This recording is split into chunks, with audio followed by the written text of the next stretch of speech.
Welcome to Gokul Global University and welcome back to second part of Employees Compensation Act 1923. In first part, we have discussed about objectives, structures, applicability, disablement and many other topics related to this act. So please go through it. Now let us begin the second part with theory of national extension. The general rule of the employment is that the employment of the employee commences from the time he reaches the place of work where he has to do his duty. When he leaves the workplace of work, then he is not said to be in employment. It means the general rule of employment says that the time of employment starts from the time employee reaches at the workplace and finished when he leaves the workplace. The time taken in reaching the place of work from home and returning home from the place of work is not included in the time of employment. It means the time taken in reaching the place of work from home and returning home from place of work is not included in the time of employment. Now the question arises that an accident happens during this time from home to place of work or from place of work to home. Can employee demand for compensation? In order to answering this question, the principle of theory of national extension has propounded extension and applied. According to national extension theory, the nature and result of the accident will be taken in consideration. Employer will be liable only when such injury is caused due to an accident arising out of and in the course of employment. It means if any accident happens due to employment and during the employment, then employer will be liable to pay compensation. Let us understand this with a simple example. A boy employed in a canteen crosses the road to give tea in the company. While returning after giving tea, he meets injury due to police firing. Now the question arises whether this will be treated an accident out of course of employment. Here, in this case, compensation can be taken by applying the national extension theory. Some of the judicial decision makes it very clear that we can reach on some certain conclusion only by analyzing the fact and surrounding circumstances. Here I want to draw your attention to these words that judiciary makes certain decision on the basis of analyzing the fact of the case and analyzing the surrounding circumstances of the case.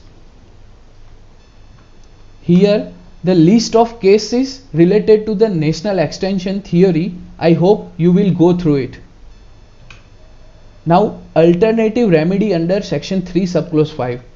In case an injury caused by an accident, an employee has the following alternative remedy.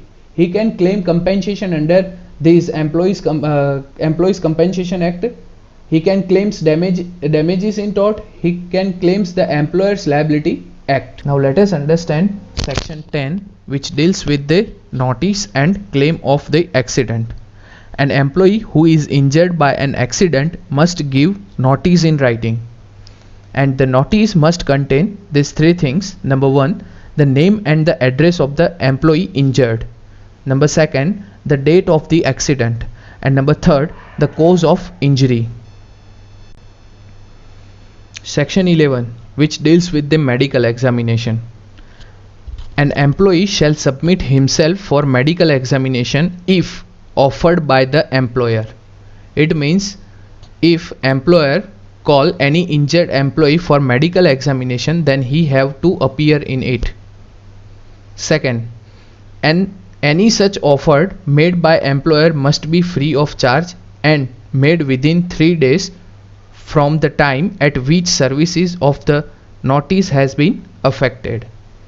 Next, if any employee refuse to submit himself for medical examination, then his right to compensation shall be suspended. It means if any employee deny or not appearing for the medical examination, his right to get compensation shall be suspended. And it also includes under the under the lapses, means if employer fail to inform employee for his rights, then he shall be punishable with fine. And the dealing with the penalties, the amount is 50,000 and which may extend up to 10,000. Sorry yaar. The said provision affects under section 18 subclause A, means if employer failed to inform employee of his rights, then he is punishable with fine. Including this, for all kind of lapses as per the 2017 amendment, employer shall punishable with fine which shall not be less than 50,000 but which extend up to 1 lakh rupees. Earlier it was 5,000 rupees. Now let us understand section 19, reference to commissioner. The commissioner shall jurisdiction to decide the question as to whether a person injured is an employee. Means commissioner have power to decide whether injured person is an employee of any organization or not. Is it covered under the Employees Compensation Act or not? The liability of any person to pay compensation. The amount and duration of compensation, means the commissioner decides the amount of the compensation and the duration of the compensation. It also decides the nature and extension of disablement. Mainly section 19 provides for the settlement by the commissioner. The commissioner acting under the Employees Compensation Act is tribunal, not a civil court. Section 20, which deals with the appointment of commissioner. The state government may appoint any person who is or has been a member of state judicial service for a period not less than 5 years of. Now let us discuss section 20, which deals with the appointment of commissioner. The state government may appoint any person who is or has been a member of a state judicial services for a period of not less than 5 years, or an advocate or pleader, or has been gazetted officer for not less than 5 years, having educational qualification and experience in personnel management, human resource development and industrial relation. The number of commissioner may be one or more than that. It depends on the government. Where there are more than 2 commissioners, there the rights and the functions of them shall be specified the order of the state government in the letter of appointment itself. Now let us understand the function of commissioner. The function and the jurisdiction of the commissioner shall be specified by the government's order. Since the commissioner works as a court, hence his main function is to adjudicate the matter and give suitable decision or award. Now let us understand power and duties of commissioner. Number 1. If the employer fails to pay the compensation within 1 month, the commissioner may issue an order that the employer shall pay an arrear of the compensation along with interest at the rate of 12% and penalty by way of fine up to 50% of the amount of compensation. Second, he can review the half monthly payment to be made under any agreement. Third, he can pass order making the insurance company liable. Fourth, the commissioner may serve a notice on the employer to explain about the fatal accident which is resulted into death of an employee. It means he can issue a notice against employer to get information about an accident which has resulted into the death of an employee.